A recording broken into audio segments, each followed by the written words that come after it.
Okay, so today's date is February the 17th. The time, now let me get the time. Because I have to record this video for my safety. From corrupt police officers. So, time now is 2:50.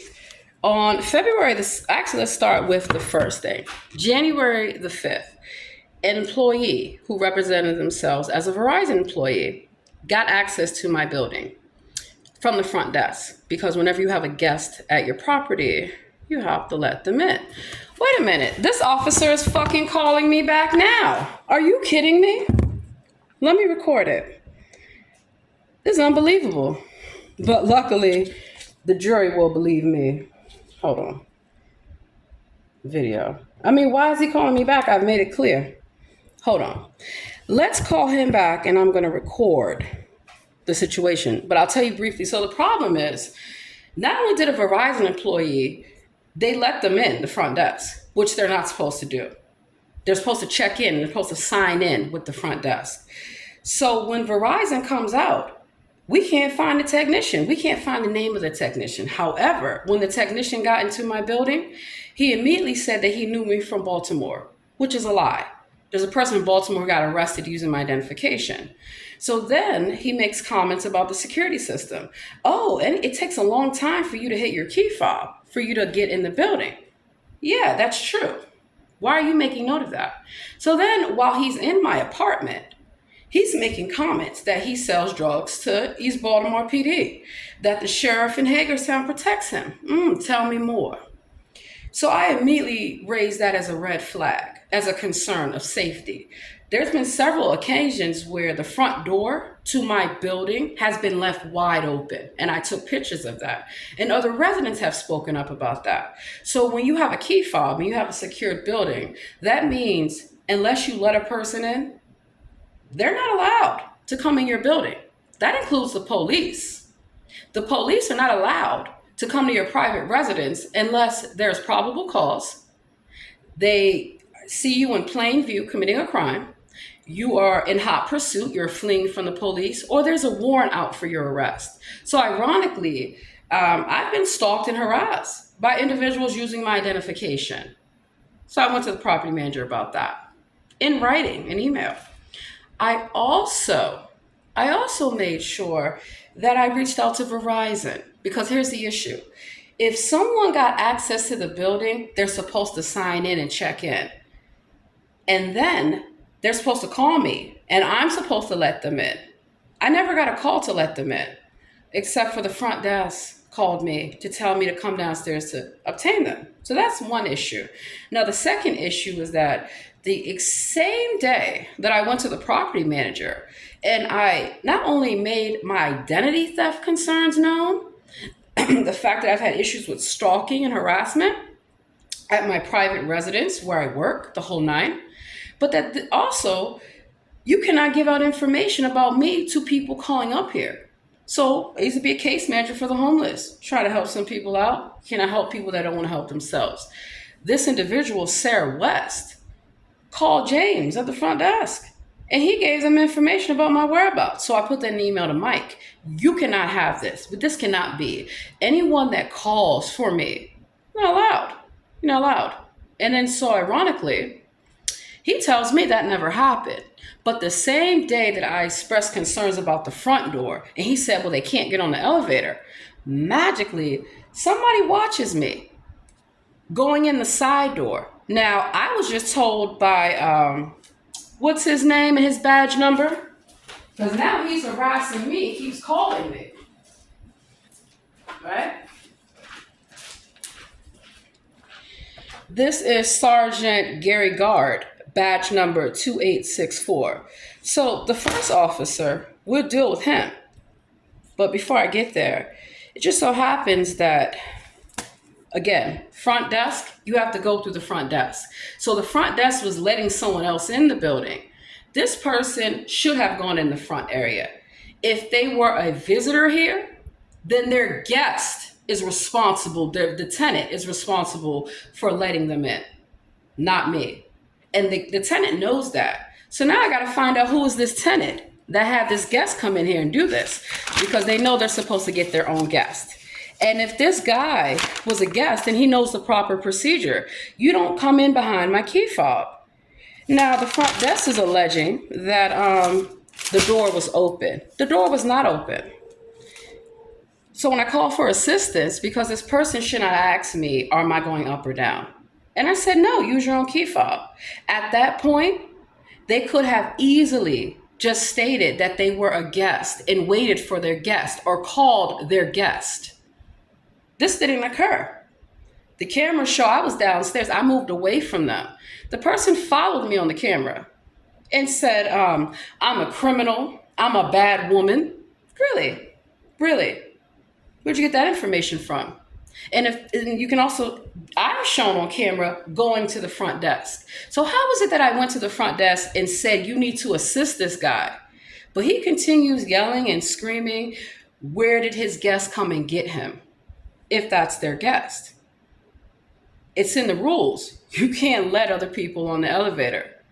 So when the officer came in, I don't know who he spoke to, but I know that when he knocked on my door, he wore a body camera.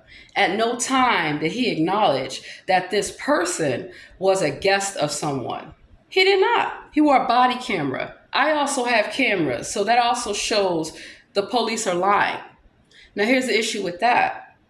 I said on camera, I would like a police report. They told me, no, they're not getting involved. But even if this guy was a guest, he had no business coming in behind me, banging on the glass for me to let him in. That's his tenant. That's the tenant's responsibility, right? They can't explain how that front door got open, how that side door got open, because I didn't open it. So obviously the person at the front desk had to have let them in, or the manager let them in remotely. Which one is it? At the end of the day, I live here.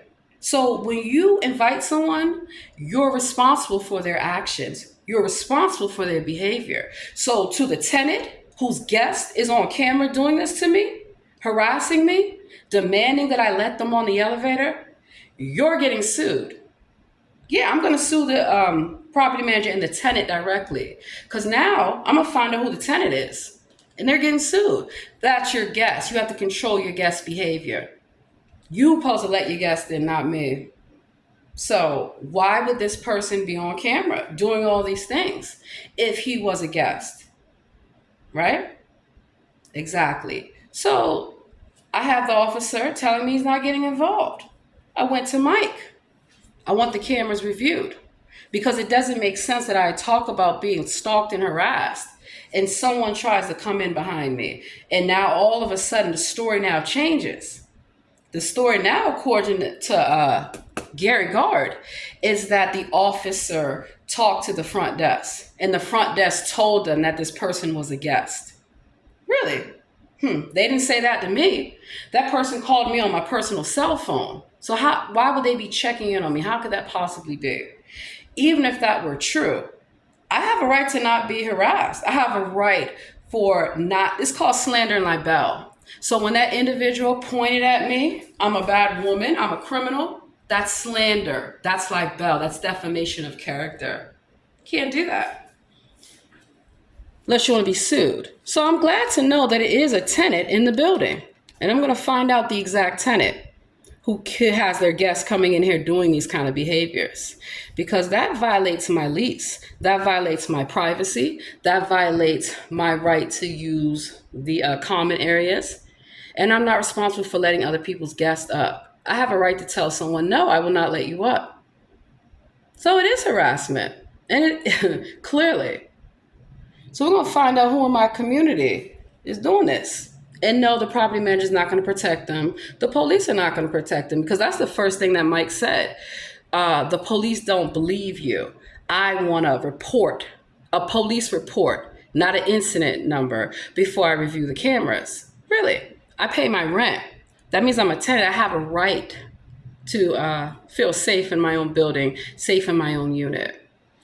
So this sergeant, I have told him on several occasions, I'm done talking to you. What you're stating to me does not coincide with the actual evidence that I have. That's why it's always good to record before the police get there, and record after they leave too. So this sergeant, when I told him that, he didn't seem to understand that when a private citizen says the conversation is done, I will escalate this higher, that's what it means. It doesn't mean keep calling me. It does not mean to harass me. No, I'm going above your head. I have that right. You follow the chain of command. So I'm done with the officer Jonathan Johnson. I'm done with Sergeant Gary Gard. The next person is the lieutenant, Brendan Johnson. And then after that, the commander. And after that, the chief. Because all of this is because I've spoken out against the chief, Marcus D. Jones. He's corrupt. He's using multiple identifications to work here. Can't do his job. Just like a property manager can't do his job. So now, whatever lieutenant, that was your guest, I'm glad the police confirmed that. Because one thing everyone knows, all police calls, they're recorded. They are recorded. Recorded. Just like the body camera is recorded. So if the body camera shows something different than what I have recorded, we have an issue. And it's going to show that we clearly have an issue. Because if they would have said, oh, this is just a guest, then I would have said, okay, Mike, you had a tenant who broke a rule and their guest harassed me. Can't be. Can't possibly be. So now I know who to go after. Everyone. So why is this officer calling me back? And I've texted them to let them know I'm done with you. Because it's called harassment.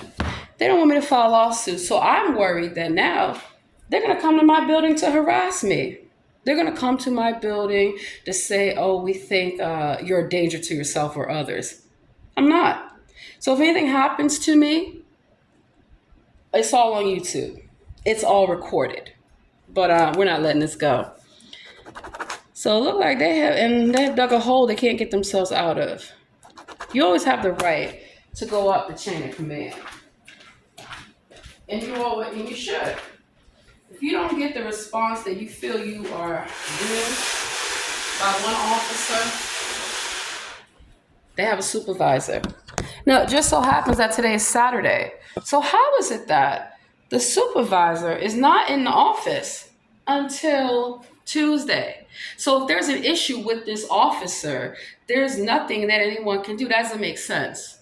At all times should be a chain of command.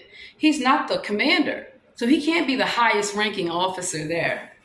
But that's what I was told. Well, I got his badge number, and I'm going to file that complaint, and now I can file the lawsuit. So I'm done talking to them. I gave them an opportunity to correct the issue. Why would I get such kickback from a property manager, from police? Make it make sense. It doesn't. Because it's a hate crime. It is a hate crime. When you refuse to investigate and you refuse to do your job. So Mike has already admitted that he cannot guarantee anyone's safety here. And see, the issue is that I have children, and I'm not moving my children in here until I know that the building is secure. So now I'm glad that I found out the building clearly is not secure, because we have a tenant here. We got a tenant in the building. I hope they're not using my identification, because I've already had this issue. It doesn't make sense that I've gone to management about my ID being used, someone using my social to work while I'm in California.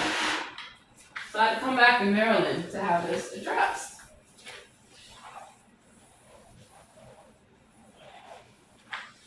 So if the police are not corrupt, why can't they do their job?